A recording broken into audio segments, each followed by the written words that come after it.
Os segredos que vão mudar sua vida. Os segredos que vão mudar sua vida é um apanhado de 3 grandes livros que marcaram a primeira metade do século XX. Pense e Enriqueça, de Napoleon Hill, O Poder do Subconsciente, de Joseph Murphy, e Como Falar em Público e Influenciar Pessoas no Mundo dos Negócios, de Dale Carnegie. Todos abordam os caminhos do sucesso, enfatizando que você não precisa nascer bem encaminhado, com os contatos certos, para chegar onde quer chegar. Porém, não prometem nenhuma fórmula rápida, muito menos um segredo místico capaz de transformar sua condição de vida da noite para o dia. Pelo contrário, os segredos que dão nome à obra são avessos às superstições. Por isso, não se deixe enganar pelo poder da mente tão citado nesses livros. Mais do que comunicar um poder aparentemente mágico, os livros querem traduzi-lo para que você o enxergue sem a magia. As palavras podem enganar você, então procure encontrar as respostas nas entrelinhas. Se houver um segredo oculto, é lá que ele estará. Pense e enriqueça.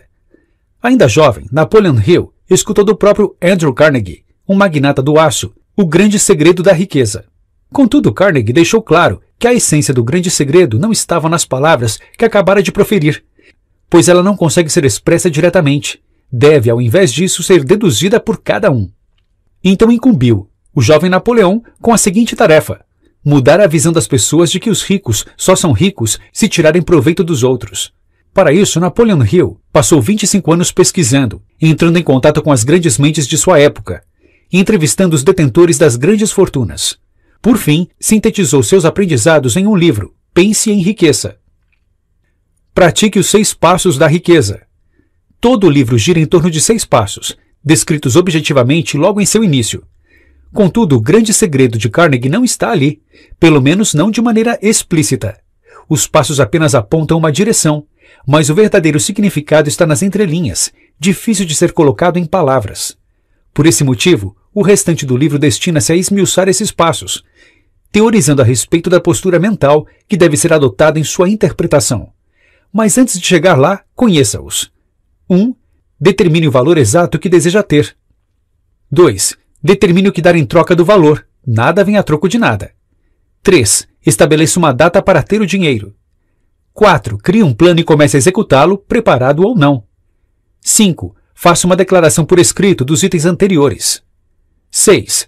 Leia sua declaração 2 vezes por dia, ao acordar e antes de dormir. Veja, sinta e acredite em si mesmo.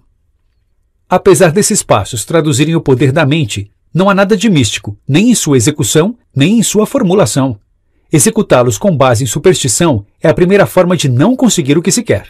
O poder da mente não está na crença desmedida em um rito simbólico, mas na fé em sua capacidade de executar muito além do que os passos descrevem. Adquira um desejo ardente. O ponto de partida é definir um propósito. O que você quer? E por que você quer isso? Pense bem, trabalhe no porquê com afinco. Querer dinheiro, todos querem. Só que querer não basta. É preciso um desejo ardente pelo dinheiro, um desejo tão forte que servirá de combustível para fazê-lo seguir em frente independente de qualquer adversidade. E esse combustível só se obtém quando o motivo de você estar fazendo o que está fazendo está completamente claro. O desejo não está relacionado apenas com o querer, mas também com o que você definiu para dar em troca. Você não age sobre o querer, você age na construção do que está oferecendo. Isso significa que a ardência não deve vir só do impulso pelo dinheiro, mas da execução em si. Você deve encontrar a sua vocação. O problema é que dificilmente seus planos vão dar certo de primeira. E sem a perseverança, fruto principal do desejo ardente, você desistirá logo que a adversidade se mostrar. Lembre-se que muitas vezes o sucesso está a um passo de uma derrota. Muitas vezes o ensinamento transmitido por ela é o necessário para que você chegue lá. Todo fracasso carrega consigo a semente de um sucesso equivalente. Outra característica fundamental do desejo ardente é a consciência do sucesso. A maioria vive consciente do fracasso, evocando pensamentos de escassez, miséria e derrota. No entanto, ao adquirir um desejo ardente, você muda sua mentalidade para a de abundância e ganha a esperança de que sua ideia louca pode realmente dar certo ao final. Permita-se ser envolvido pela fé. A transmutação do pensamento em algo tangível do desejo em riqueza só ocorre sob os estados de espírito corretos. Porém, mais uma vez, não se deixe levar pelas palavras, ou ache que há algo de místico ou supersticioso nessa transmutação. Nada ocorre sem uma ação clara, portanto, ao partir do desejo, você precisa transformá-lo em um plano. O melhor dos planos pode demorar a lhe aparecer, mas isso não deve impedi-lo de começar. O ponto de virada entre ter o impulso do desejo e começar a executar algo está na fé cultivada em suas ações. Fé é uma palavra que pode evocar interpretações diversas dependendo de quem está lendo, mas aqui ela possui uma definição única. Para entendê-la, precisamos entender o seu surgimento. Após adquirir um desejo ardente, você se torna consciente do sucesso. Essa crença enviada ao seu subconsciente em resposta, ele lhe oferece o impulso de ação em forma de fé. Fé é, portanto, um estado de espírito propício à ação.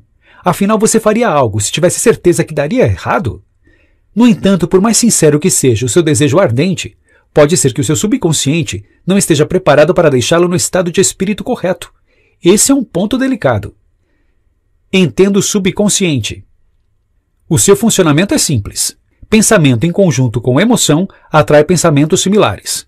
O pensamento em si é fraco, pois precisa de uma emoção apropriada para ganhar força. É como a voz transmitida por ondas de rádio.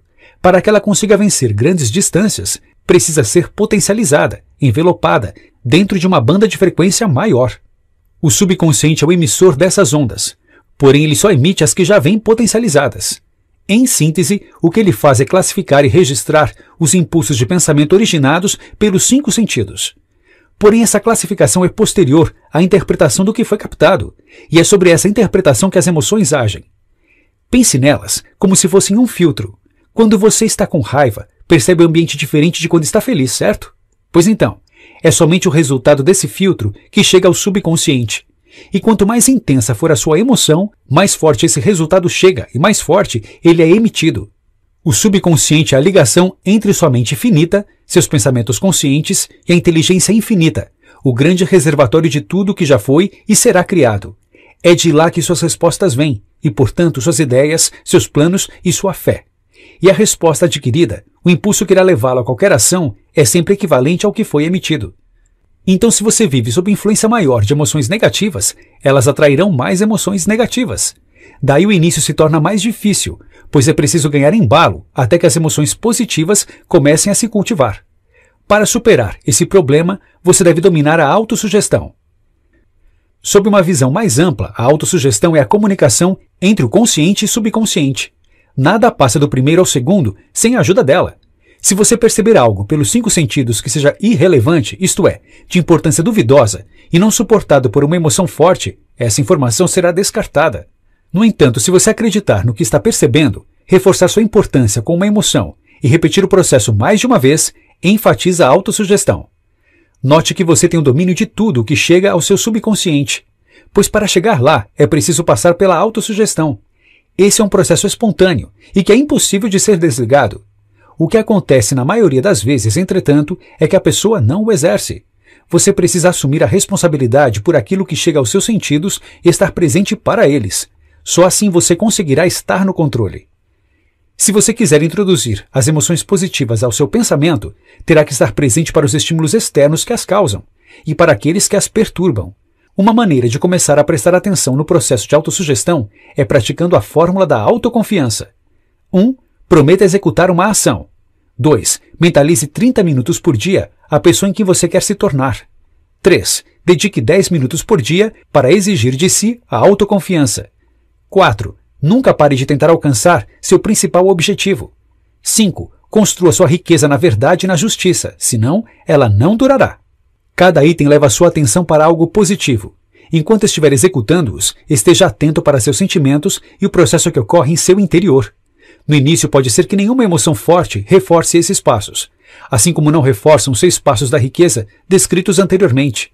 Mas repita o processo. A repetição é a chave para treinar a mente e tente perceber a autossugestão trabalhando. Todavia, isso pode parecer estranho. O primeiro passo da autoconfiança é executar uma ação, relacionada, é claro, ao seu objetivo principal. Só que você não deveria ter fé antes de executá-la?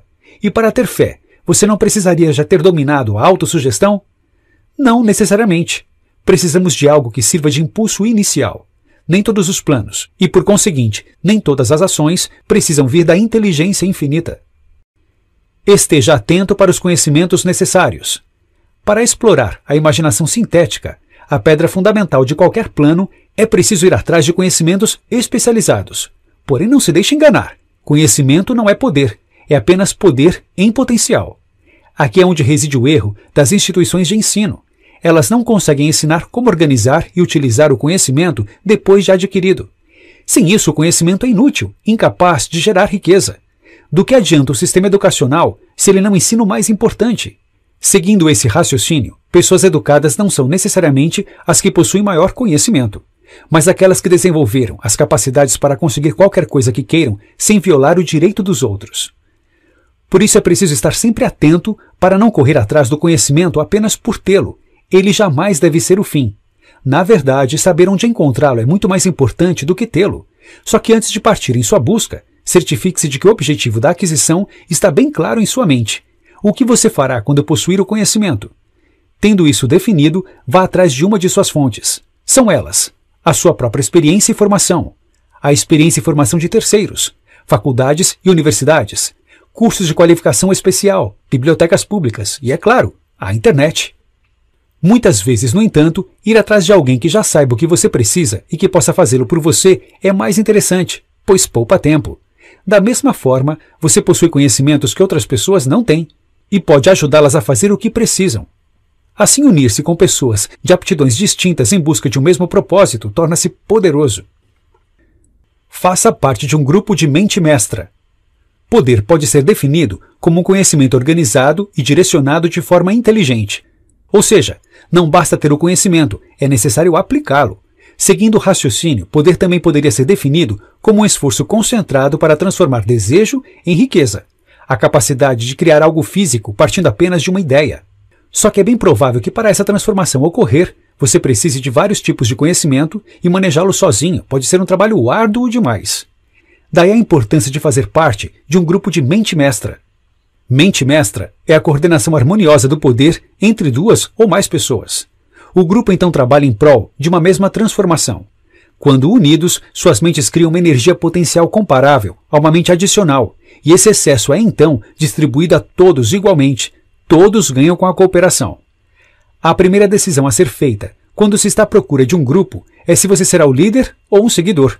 Escolha o papel que mais encaixe com sua personalidade e assuma-o. Se você for um seguidor, procure por um grupo já existente. Ao entrar, seja esperto e aprenda com o líder. Cresça com ele, coopere e promova a harmonia. Para fazer parte de um grupo, siga esses passos. 1. Decida exatamente o tipo de emprego que deseja. 2. Escolha a empresa ou indivíduo para quem vai trabalhar. 3. Estude o empregador, política, relações e chance de ascensão. 4. Descubra o que oferecer.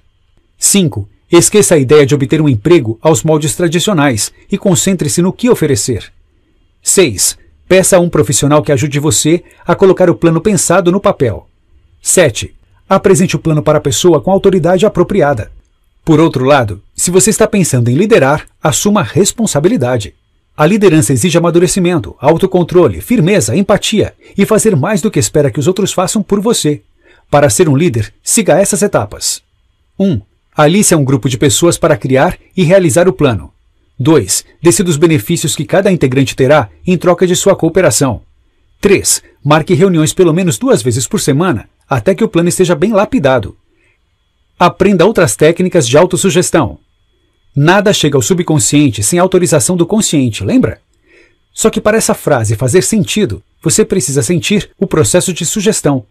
Quando alguém lhe diz algo, você forma uma imagem mental do que foi dito e essa imagem é confrontada com suas crenças, valores e opiniões. Desse confronto nasce uma interpretação e então uma resposta. Imagine que uma aeromoça diz para um passageiro que ele pode ficar enjoado durante o voo. Caso o passageiro se considere uma pessoa que não fica enjoada com facilidade, ele apenas descartará o aviso. No entanto, se ele já ficou enjoado antes, poderá carregar o aviso na cabeça e pensar no enjoo com frequência durante o voo. Em um caso, a sugestão não entrou no subconsciente. No outro, entrou. Esteja aberto e atento para o que você aceita como verdadeiro. Ademais, você pode trabalhar com técnicas de autossugestão para treinar o seu consciente, ensinando o que aceitar como verdadeiro. Técnica da visualização. Qualquer que seja seu objetivo, imagine uma situação em que ele seja atendido. Veja, sinta e transpire o resultado desejado. Murphy, por exemplo, usava esta técnica antes de subir nos palcos. pensava em cada detalhe da apresentação. Técnica do sono. O maior inimigo da autossugestão são as crenças contrárias que temos. Você quer falar em público, mas todas as suas experiências dizem que você não é bom nisso. Em casos assim, relaxe o corpo e entre em um estado sonolento. Quanto mais sonolento você estiver, menos o seu consciente estará agindo, e portanto menos barreiras estarão levantadas contra a autossugestão. Então repita de 5 a 10 minutos o que você quer. Técnica do obrigado. Agradeça o seu progresso todos os dias e, principalmente, agradeça de forma sincera, como se você já tivesse conseguido o que quer. Isso força você a imaginar a sua vida depois de ter o seu objetivo alcançado e renova os seus votos para chegar lá. Mantenha o desejo e a imaginação sempre congruentes. Querer é fácil, imaginar o que se quer também. Porém, esteja atento para não restringir esses pensamentos de criação a alguns minutos por dia, como se fosse um exercício físico que você deve praticar. Não adianta imaginar uma situação ideal se logo em seguida você começará a enumerar todas as causas que o levaram a fracassar. Manter a congruência entre aquilo que você quer e aquilo que você pensa constantemente é um dos maiores problemas. Você não deve realizar as técnicas de autossugestão esperando por um esforço grande, como se fosse haver uma luta feroz entre os seus pensamentos.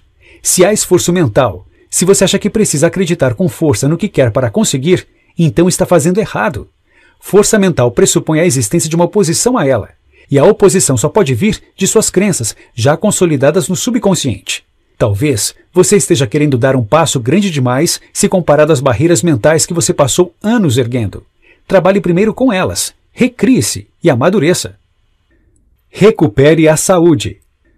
O subconsciente controla todas as funções do seu corpo: o batimento cardíaco, a dilatação das pupilas, a digestão dos alimentos, o crescimento das unhas e dos pelos, a renovação celular. Sua função é preservar a vida e, portanto, ele busca restaurar a saúde sempre que possível. Mas lembre-se que ele está em constante funcionamento e sempre resulta em uma resposta ao consciente. Se o consciente passa muito tempo em emoções negativas, o subconsciente trabalha em maneiras de preservá-las. O consciente ocupa-o com algo, ao invés de deixá-lo restaurar o corpo. Além disso, seja qual for a emoção negativa, é provável que uma queda de saúde a intensifique. É um ciclo que se alimenta. Por outro lado, se você vive com mais emoções positivas, você pede por mais emoções positivas. E o subconsciente sabe que precisa fazer um bom trabalho com sua saúde para que elas sejam suportadas. Quando não há forças negativas, tudo tende ao equilíbrio, e o equilíbrio é a harmonia, a paz, a saúde e a abundância. É sob esses aspectos que a cura chega. Porém, não se preocupe com isso. Seu foco deve estar no consciente. Ocupe-se com a expectativa do melhor e viva na certeza de trabalhar por coisas agradáveis, verdadeiras e justas. Receba a orientação do subconsciente. Durante o sono, o corpo e o subconsciente não descansam. É apenas o consciente que perde força e fica inativo. Isso permite que o subconsciente trabalhe sem interrupção na regeneração do corpo e na busca por respostas. Por isso dormir é tão importante, e dormir com qualidade. Todas as pessoas precisam de pelo menos 6 horas de sono por dia. Menos do que isso e você está se enganando. Mas para que o sono atinja seu propósito, é preciso dormir em paz. Não deixe que seus últimos pensamentos evoquem emoções negativas, senão é nelas que o subconsciente focará, e pouco ele poderá fazer em suas horas de liberdade. Antes de dormir, acalme o corpo e relaxe. Se quiser uma resposta específica, pense na pergunta quando sentir os primeiros sinais de sonolência.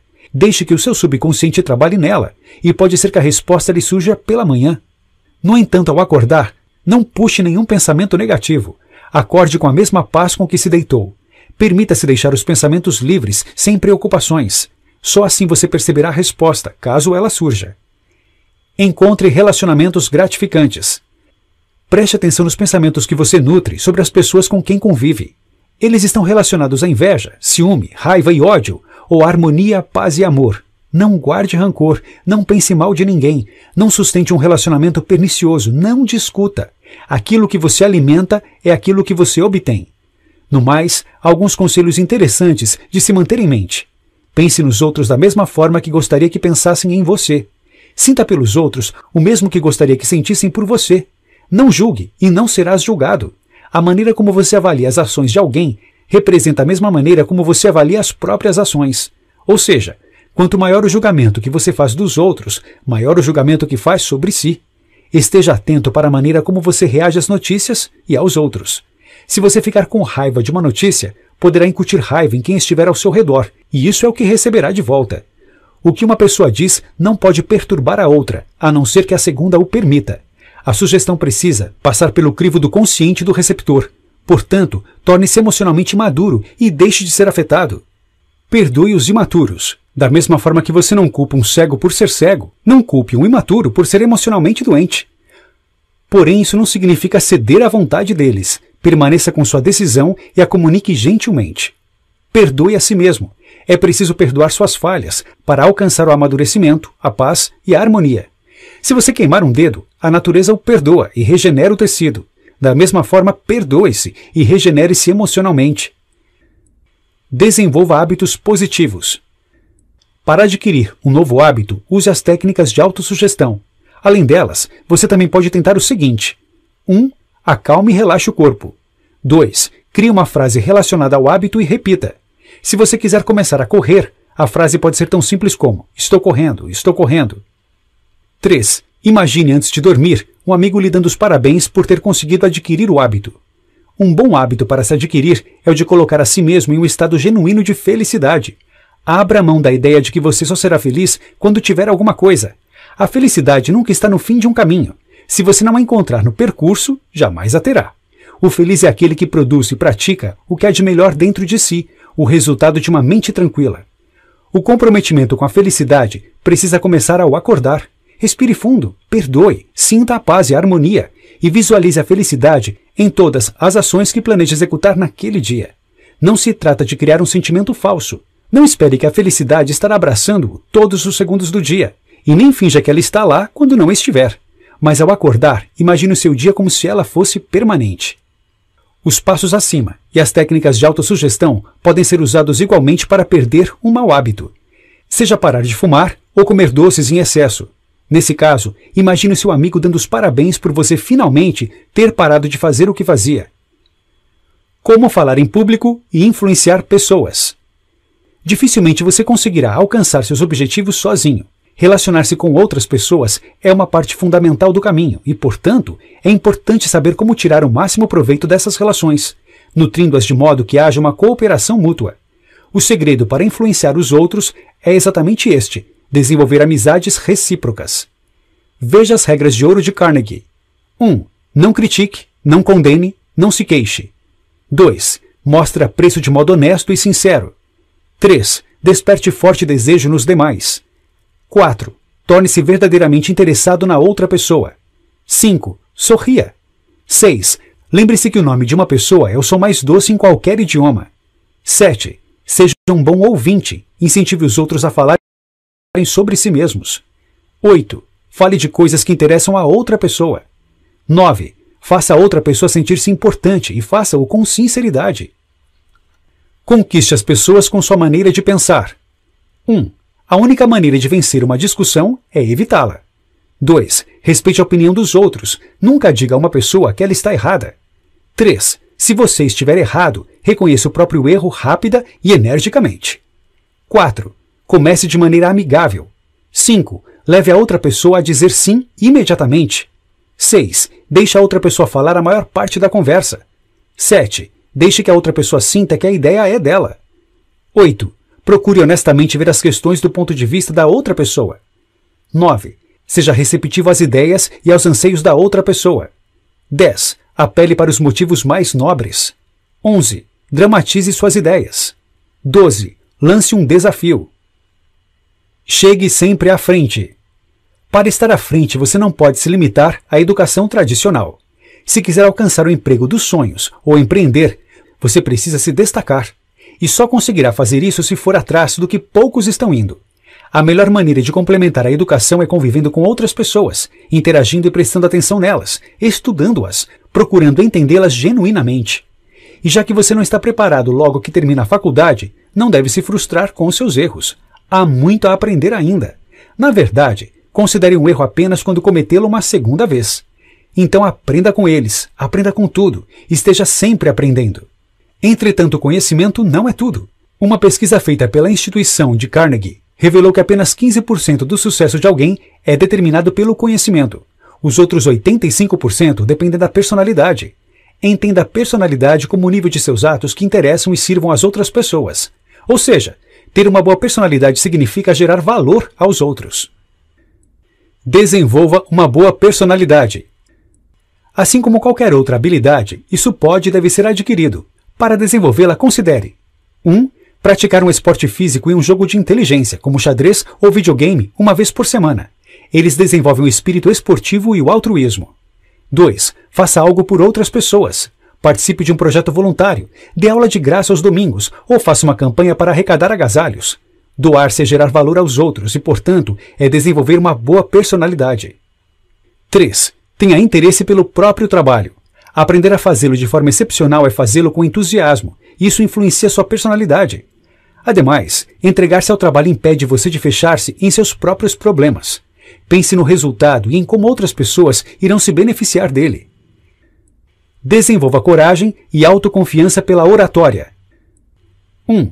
Comece com um desejo ardente. Saber a razão por trás de sua oratória e em como ela se encaixa em seu grande objetivo é o que lhe oferece motivação para seguir em frente e superar medos e anseios, inclusive o de falar em público. 2. Conheça profundamente o assunto sobre o que vai falar, e não fale apenas por falar. Fale quando realmente tiver algo a dizer e saber exatamente do que se trata. 3. Haja com confiança. Antes da apresentação, respire fundo por 30 segundos. Fique ereto, cabeça erguida e olhe nos olhos de sua plateia. Imagine que eles lhe devam dinheiro e estão ali para lhe implorar por uma extensão de prazo. 4. Pratique. O mais importante dos passos, pois não importa quão bem você domine os outros, é somente falando que você aprende a falar. Prepare a palestra. Durante a preparação, considere os seguintes conselhos. Não cubra muita coisa em pouco tempo. Escolha 1 ou 2 tópicos em um discurso breve. Determine o assunto com pelo menos uma semana de antecedência. Então durma com ele. Puxe-o nas conversas com os amigos. Faça-se todas as perguntas possíveis. Não transforme seu discurso em uma pregação arbitrária. Coloque ilustrações e exemplos.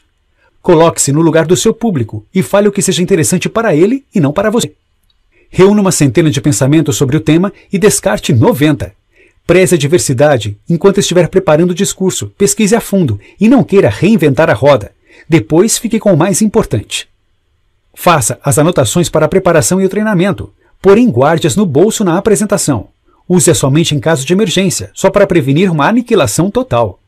Não decore o discurso literal, palavra por palavra. Isso só fará você soar pouco natural.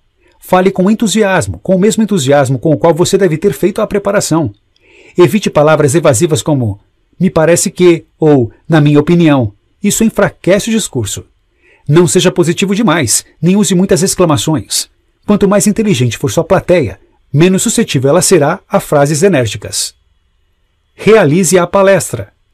Para complementar a boa preparação, há uma dica que sintetiza qualquer outra a ser dada na hora da apresentação. Seja natural. Quanto mais natural você for, menos atenção as pessoas darão a você e mais atenção darão à mensagem. Esse é o propósito de um bom orador. Se sua fala e seus gestos estiverem soando pouco natural, finja que está falando especificamente para uma das pessoas ao fundo da plateia. Fale com ela, como se estivessem conversando a sós. Imagine-a fazendo perguntas e as responda. Dito isto, preste atenção a alguns pontos. Fale com entusiasmo e sinceridade. Deixe os sentimentos envolverem seu discurso e apresente-se com o coração. Essa é a melhor forma de se mostrar autêntico. Abra espaço para sua personalidade. Não esteja cansado, portanto planeje bem as horas anteriores ao discurso. Não postergue a preparação. Durma direito e coma corretamente. Não negligencie sua aparência. Parecer desleixado diminuirá o respeito e a credibilidade. Mantenha uma postura correta durante toda a apresentação. Sorria com frequência. Não faça movimentos repetitivos, como girar os polegares, esfregar uma mão na outra ou brincar com algum objeto. Isso apenas distrai a plateia. Notas finais. O poder da mente pode ser visto como uma história de motivação barata ou como um instrumento de feitos sobrenaturais. No entanto, o que esses 3 livros tentam mostrar é que ele não é nem uma coisa, nem outra. Tanto acreditar que ele é um mito, quanto acreditar que ele literalmente move montanhas, são maneiras de se tornar incapaz de utilizá-lo ao seu favor. Entretanto, isso não significa que ele não seja capaz de operar milagres. O subconsciente pode não conseguir tornar você um milionário da noite para o dia, mas certamente pode fazê-lo com o tempo. Isso o torna menos milagroso? Einstein já dizia que só há duas maneiras de viver a vida. A primeira é vivê-la como se os milagres não existissem, e a segunda é vivê-la como se tudo fosse milagre. Estar atento para sua interação com o mundo, sob qualquer forma, é estar presente para o que entra no seu subconsciente. Dessa forma você o treina para trabalhar em prol de seus objetivos. Lembre-se, quer você use o poder de forma genuína, quer você o despreze, ele estará sempre em funcionamento.